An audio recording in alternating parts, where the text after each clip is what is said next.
porneia itu ada hubungannya masih dengan baik dari pelacur laki-laki maupun pelacur perempuan. Juga di Hakim-Hakim 20 kita lihat. Jadi hal ini sudah dari dulu. Dan kalau kita lihat Tuhan tidak berkenan untuk hal ini ya. Yuk. Yuk, tolong. Next.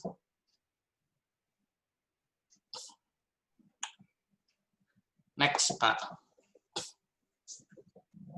Nah, sebelumnya. Oke.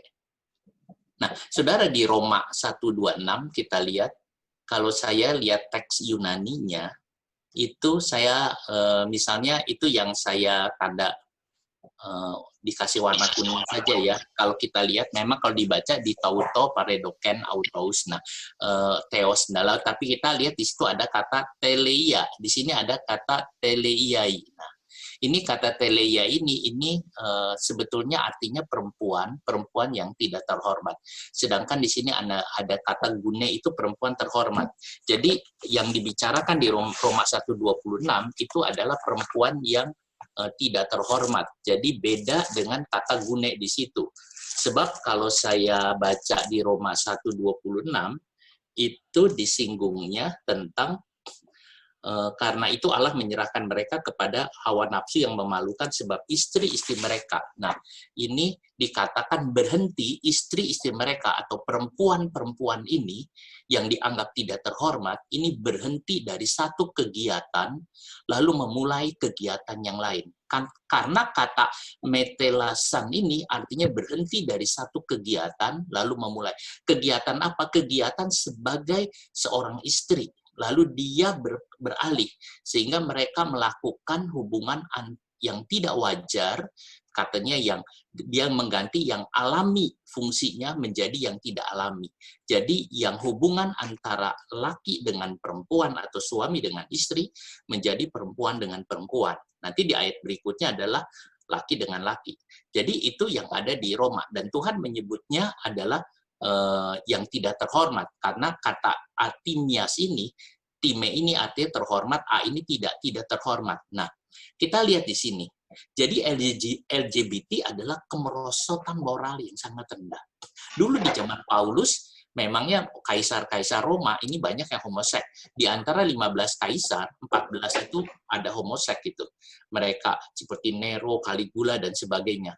Di filsuf-filsuf Yunani juga ada banyak yang homoseks. Nah, kalau dunia menganggap itu wajar, kadang-kadang kita berpikir, apakah ketidakwajaran ini akan dibawa masuk dan kita terima dalam kewajaran? Saudara, Allah tidak sepakat untuk itu. Jadi, kita harus sepakat dengan Tuhan. Jadi, ini yang menjadi masalah. Itu yang saya coba lihat di poin ini. Next.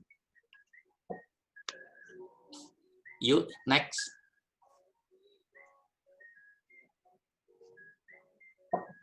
Nah, saudara, ini aja, terus next lagi. Sebelumnya, 1 Korintus. Nah, saudara, di 1 Korintus 6:9, atau tidak tahukah kamu bahwa orang yang tidak benar akan mewarisi kerajaan Allah? Di sini disinggung tentang apa? Tentang bukan banci, bukan homoseks, bukan pencuri, dan sebagainya. Ini menunjukkan Allah dengan tegas tidak akan mewarisi kerajaan Allah. Ini saya sebut masuk dalam perilaku, karena perzina, ini pencuri, ini jadikan satu, ini adalah perilaku yang buruk. Nah, Allah mencintai pencuri, Allah mencintai pemabuk, Allah mencintai perzina, Allah mencintai juga orang homoseks dan banci, Allah mencintai. Tapi bukan berarti Allah membiarkan pezina tetap berzina, mencuri, tidak. Allah menyuruh mereka berubah. Allah mengasihi, tapi Allah menyuruh mereka itu berubah. Jadi kita lihat ini susunannya dijadikan satu bagian. Nah, next. Nah, saudara, kalau kita lihat prinsip Alkitab itu, kalau kita lihat LGBT, itu masalahnya tentang seks sih, kalau kita perhatikan. Sebab persahabatan itu beda ya. Nah, hubungan seks misalnya, hubungan seks dalam pernikahan ini Tuhan berkenan. Tetapi kalau di luar nikah, ini adalah percabulan, perzinahan, itu di luar nikah. Jadi kalau orang lakukan seks di luar nikah, itu bisa adultery, fornication, dan itu kita lihat percabulan dan juga perzinahan. Lalu kemudian kalau dalam pernikahan Tuhan berkenan. Nah, itu kita lihat. Yuk, next. Oke.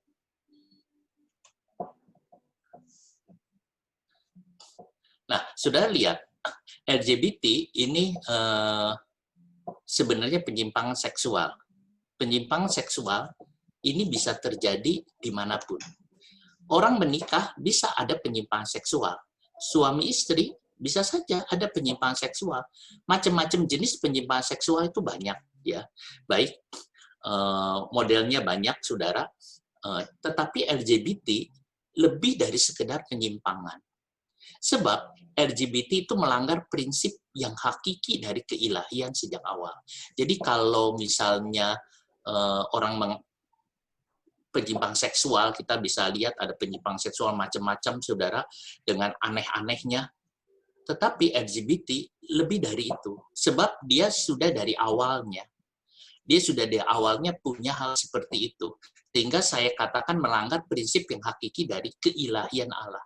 Itu masalah misalnya, hakiki keilahian Allah itu masalah ini. Berhubungan dengan penciptaan, berhubungan dengan rencana Allah, berhubungan dengan apa yang Tuhan sedang inginkan.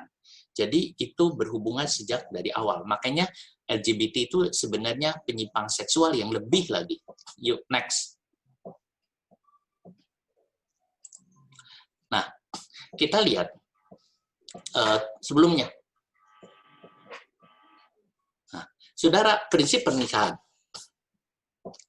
Pernikahan ini, kalau kita lihat, ini dua hal yang penting dalam pernikahan, kasih dan kekudusan. Orang bertanya, apakah di dalam Alkitab itu yang hubungan namanya kasih di dalam pernikahan itu eros? Tapi sepanjang saya selidiki Alkitab bukan eros. Bahkan saya bilang, tidak ada kasih eros di dalam Alkitab. Yang ada adalah agape. Jadi, kasih antara suami istri itu agape. Jadi pernikahan itu landasannya itu kasih agape, bukan kasih eros, bukan misalnya hubungan hawa nafsu. Eros itu banyak di dunia, tapi di dalam Alkitab tidak ada cerita tentang eros. Kudus itu hagios, itu dipisahkan. Nah, sehingga itu yang ada. Kasih itu melengketkan, sebetulnya melekatkan. Jadi suami istri itu, kasih itu melekatkan jadi satu. Sedangkan kudus itu membuat langgeng. Jadi membuat cinta itu bisa langgeng lama gitu. Nah, kasihnya itu kasih agape yang kita lihat. Yuk. Nah, pernikahan di kalangan LGBT tidak mungkin bisa ada kasih agape. Itu tidak mungkin. Bagaimana mungkin ada kasih agape? Karena Allah tidak ada. Jadi sebetulnya dalam pernikahan itu suami istri satu dengan ada Tuhan di dalamnya, itu muncul kasih agape. Karena orang suka mengatakan kasih agape itu kasih Allah. Jadi suami istri di dalam Tuhan muncul kasih agape. Jadi LGBT tidak mungkin, dia akan lari ke kasih model lain. Bisa saja kasih atau cinta yang berupa eros. Kalau nggak ada agape, tidak mungkin ada hagios. Nah, itu yang ada. Nah, lalu bagaimana mereka menikah? Oke, mereka ada pernikahan supaya status mereka itu mungkin jadi jelas atau mungkin diakui. Tetapi status pernikahannya tidak mungkin itu terjadi yang baik. Baik, karena tidak ada kasih yang seperti ini. Saya hanya mengatakan bahwa pernikahan itu hanya untuk menutupi rasa berdosanya atau menutupi hati nuraninya. Sebab tidak ada pernikahan dalam LGBT, itu nggak mungkin. Walaupun saudara melihat ini ada, bahkan ada yang diberkati dan sebagainya. Oke, ya silakan. Tapi tidak ada, hal itu tuh tidak ada. Sebab dia melanggar inti dari dalam pernikahan. Nah, itu yang jadi hal. Sebab semua ketentuan Allah tidak bisa dijalankan. Ini poinnya. Yuk, next. Nah, saudara, yuk. Nah, saudara, prinsip pernikahan yang kedua. Istilah keduanya menjadi satu. Kalau kita lihat di Kejadian 2:24, Ini kan ada Tuhan waktu itu bicara tentang sebab itu seorang laki-laki akan meninggalkan ayahnya dan ibunya dan bersatu dengan istrinya sehingga keduanya menjadi satu daging. Nah, saudara menjadi satu. Mengapa ini ada? Jadi prinsip pernikahan Kristen adalah keduanya menjadi satu. Ini tidak ada di agama-agama lain. Prinsip ini tidak ada baik di budaya lain, nggak ada. Bahwa keduanya menjadi satu. Ini hanya ada di kekristenan. Laki dengan perempuan itu bisa jadi satu. Mengapa? Sebab perempuan katanya diambil dari daging dan tulang laki-laki, saudara. Jadi perempuan tidak dijadikan dari tanah. Perempuan dijadikan dari daging dan tulang laki-laki. Itulah sebabnya waktu Tuhan menciptakan manusia dari Adam diambil supaya bisa jadi satu. Kalau perempuan diciptakan dari tanah lalu digabung, nggak mungkin bisa jadi satu. Sebab itu kalau bisa laki dengan laki digabung nggak bisa jadi satu. Keduanya menjadi satu itu nggak mungkin. Jadi prinsip pernikahan yang Tuhan tetapkan itu tidak akan bisa terjadi di dalam LGBT karena keduanya tidak bisa menjadi satu. Nah, ini yang ada. Nah, kita lihat di dalam bahasa Ibrani saja perempuan itu disebut Isa, sedangkan laki-laki disebut Is. Itu sebetulnya perempuan itu dari laki-laki jelas. Nah, kita lihat. Lalu, dapatkah LGBT menerapkan konsep keduanya? Tidak mungkin. Jadi kesatuan di dalam pernikahan ini nggak bisa ini, saudara. Nah, itu yang ada. Yuk, terus. Nah, pernikahan diikat oleh Tuhan. Kalau kita lihat Matius 19 ayat 5-6, itu pernikahan itu diikat.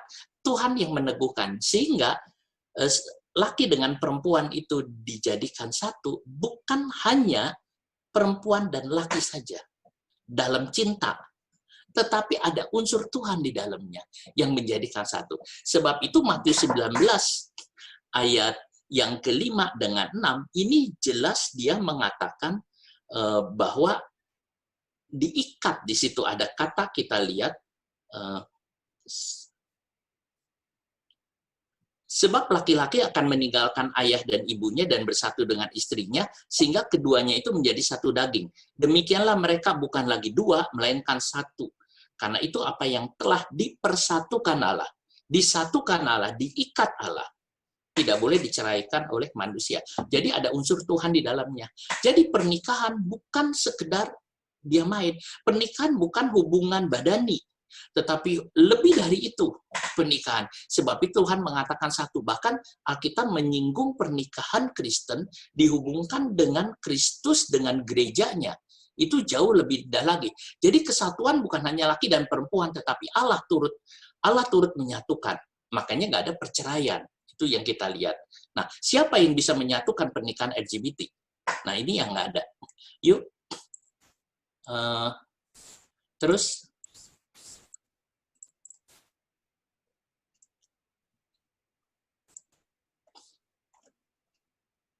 Nah, Kejadian 22 ayat 24. Bersatu dengan istrinya.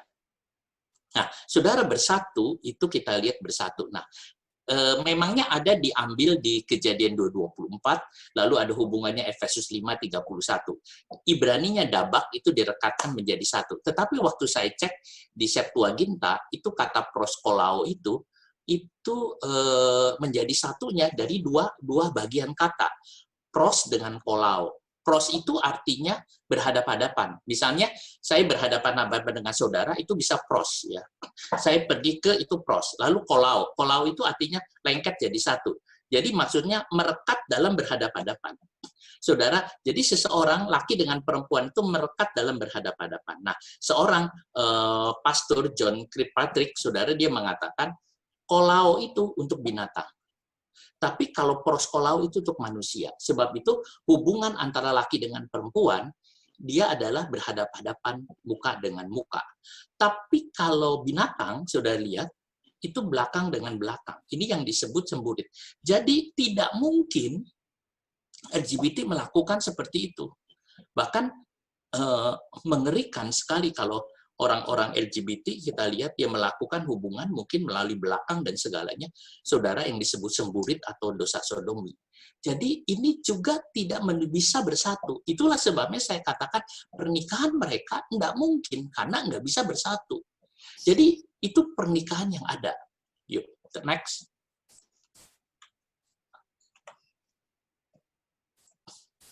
Nah, saudara, kemudian kita lihat misalnya tentang oikonomian Allah. Saya katakan oikonomian itu dari kata sebetulnya oikos dengan nomos ya. Oikos itu rumah, nomos itu hukum. Sebetulnya rumah tangga Allah. Nanti disebutnya ekonomi. Jadi ekonomi. Jadi Allah juga punya ekonomi. Nah, ekonomi ini keteraturan Allah, manajemen Allah. Kalau di 1 Korintus 11 ayat yang ketiga, ini jelas keteraturan antara Allah sebagai kepala, lalu anak, yang dimasuk anak itu Yesus Kristus, lalu di bawahnya laki-laki dan di bawahnya perempuan. Ini ada.